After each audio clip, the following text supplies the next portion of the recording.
হ্যাঁ, এবার আমাদের খাওয়ার পালা। এবার আমরা পেঁপে কাটলাম, কাটার পর এই যে বলের ভিতরে রাখছি। এখন না ভাই, আমরা এই পেঁপের আগায় মনে করেন মরিচের গুঁড়ি লাগাইয়া এমন করে কামড় দিয়া রামুল করে কল্যাণ নান হিট দিয়ে মোহের মধ্যে দুটো সাবান দিয়া গিল্লি হলাম। হ্যাঁ ভাই, সময় মতো ওরা আগে ডেলিভারি করি হলাম, হয় না? ভালো, টেনশন নাই। এই যে দেখেন, আচ্ছা রাহা, তোমার কি অনুভূতি? পেঁপে খাইয়ে কেমন লাগে তোমার? সেই স্বাদ। এই স্যার, এই তোমার কি অনুভূতি? খাইরুল একটার মজা।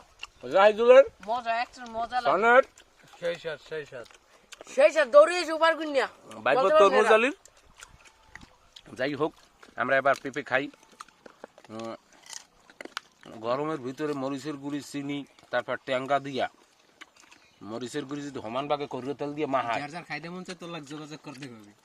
এইবার যদি এরকম কোমবার হোগায় লাগায়, এই যে আমার আবার কোমবার হোগায় লাগে না বাবু, আমি চাপ দেই জোরে, এখন লাগে না।